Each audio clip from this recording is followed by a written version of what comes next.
صحت کارکن کیسے سیکھیں، کیسے سکھائیں؟ سامعین و ناظرین، آپ ہماری ویڈیوز کو دیکھ رہے ہیں اور سن رہے ہیں. ہم آپ کو یہی بتانا چاہ رہے تھے. اس کے بارے میں مختلف مثالیں ہیں جو ہم آپ کے سامنے پیش کر رہے ہیں. ایریزونا میں وہاں کے بعض قدیم اور اصل باشندوں میں سے صحت کارکن بننے والوں کو اپنے ہی دیہات میں اپنے لوگوں کا اعتماد حاصل کرنے میں اتنی دشواری ہوئی کہ انہوں نے دور دراز کے دیہات میں کام کرنا شروع کر دیا اور وہاں دیہات کے صحت کارکنوں کو اپنے دیہات میں بھیج دیا. انہیں پتہ چلا کہ باہر کے آدمی کی حیثیت سے انہیں فوراً اختیارات حاصل ہو گئے. لوگ ان کے مشورے پر آنکھیں بند کر کے عمل کرتے تھے. کئی ممالک میں اس طرح صحت کارکنوں نے دوسرے علاقے کے صحت کارکنوں کے ساتھ فرائض کا تبادلہ کیا اور صحت کے بعد بڑے پروگراموں میں تو خاص طور پر یہ اہتمام کیا جاتا ہے کہ صحت کارکنوں کو ان کے اپنے علاقوں میں نہیں بھیجا جاتا. لیکن ہم یہ سمجھتے ہیں کہ یہ بات غلط ہے. کسی علاقے میں اجنبی فرد چاہے کتنا ہی اچھا کام کرے، اس کی موجودگی کی وجہ سے بیرونی مدد پر انحصار کا سلسلہ برقرار رہتا ہے، کیونکہ اس کو ظاہر ہے پھر اپنے علاقے میں واپس جانا بھی ہوتا ہے نا. تو کوئی صحت کارکن اپنے علاقے میں کام کرے تبھی گاؤں میں اپنی مدد آپ کی مثال قائم کر سکتا ہے، کہ لوگوں میں اپنی مدد آپ کے تحت کام کرنے کا جذبہ پیدا ہو سکتا ہے.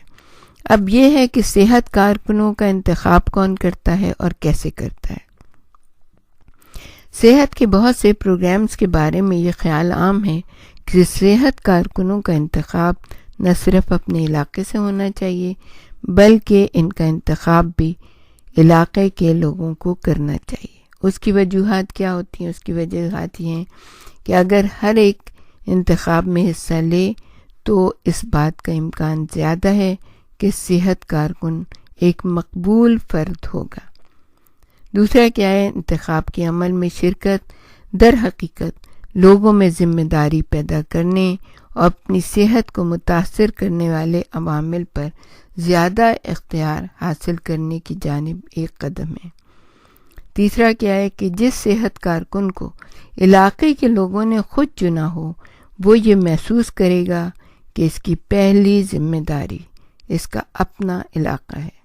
لیکن اس میں بھی کچھ مسائل ہوتے ہیں، اور مسئلہ یہ ہے کہ جیسے علاقے کے لوگوں کی جانب سے انتخاب کے جو مسائل ہوتے ہیں، مثال کے طور پر کوئی بڑا آدمی جو ہے وہ کھڑا ہو گیا اور اس نے کہا کہ جیسے میرا بھتیجا یا بانجا گاؤں کا اکیلا آدمی ہے جس نے 10 جماعت تک پڑھا ہے، مجھے یقین ہے آپ لوگ اسے صحت کارکن بنانا چاہیں گے. اب یہ ہو گئی زبردستی، تاکہ لوگ بس کہیں کہ اب تو انہیں اسی کو ووٹ دینا ہے، اسی کو صحت کارکن بنانا ہے.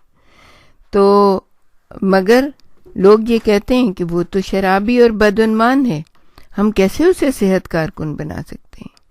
اور بیچارے کمزور لوگ ہوتے ہیں، وہ آپس میں ایک دوسرے کہتے ہیں ہم کیا کہہ سکتے ہیں، اب یہ بڑا آدمی ہے، یہ کر رہا ہے، کہہ رہا ہے، تو مجبوری ہے. تو بہت سے دیہات میں مقامی ناظم، میئر، چودھری، وڈیرا یا بااختیار ذمہ دار اس بات پر اصرار کرتا ہے کہ اس کے اہل خانہ یا رشتہ داروں میں سے کسی کو صحت کارکن چنا جائے. ووٹ ڈالے جائیں تب بھی غریب افراد کسی اور کو ووٹ دینے سے ڈرتے ہیں. نتیجہ یہ نکلتا ہے جیسے ہمارے کے عام انتخابات ہوتے ہیں اور آتا وہی ہے کہ جو بڑا آدمی ہوتا ہے. تو اس کا نتیجہ کیا نکلتا ہے؟ منتخب صحت کارکن ضرورت مند لوگوں کے بجائے ذمہ داروں، مقتدر افراد کے مفادات کی نمائندگی کرتے رہتے ہیں. اور یہی مسئلہ بہت سے ملکوں میں دیکھنے میں آیا ہے. ایک اور مسئلہ بھی ہو سکتا ہے کہ بعض اوقات دیہات کے لوگ کسی ایسے شخص کو چن لیتے ہیں جو بہت کم عمر، نا تجربے کار یا غیر ذمہ دار ہو. اس کی وجہ یہ ہو سکتی ہے کہ لوگ یہ سمجھتے ہیں کہ پڑھنا پڑھانا نوجوانوں کا کام ہے. اس کے علاوہ پختہ عمر کے لوگوں کی دوسری ذمہ داریاں بھی ہوتی ہیں. صحت کارکن کے غلط انتخاب کی ایک وجہ یہ بھی ہوتی ہے کہ بعض اوقات انتخاب جلدی میں زیادہ سوچ بچار اور آپس کے مشورے کے بغیر کر لیا جاتا ہے۔ کسی نے ایک دوست یا کسی پسندیدہ شخص کا نام لے لیا، کسی اور نے اپنے دوست کا نام تجویز کیا، ووٹ لے لیے گئے۔ اکثر و بیشتر وہ شخص منتخب ہوتا ہے جس کا نام پہلے لیا جائے اور ہاتھ کھڑا کرنے کو کہا جائے۔ تیسرا مسئلہ کیا ہوتا ہے؟ صحت کے اکثر پروگرامز میں یہ بات بھی سامنے آئی ہے کہ جن صحت کارکنوں کے پاس پرائمری سے زیادہ تعلیم ہوتی ہے وہ گاؤں چھوڑ کر بہتر اجرت کے لیے شہروں کا رخ کر لیتے ہیں۔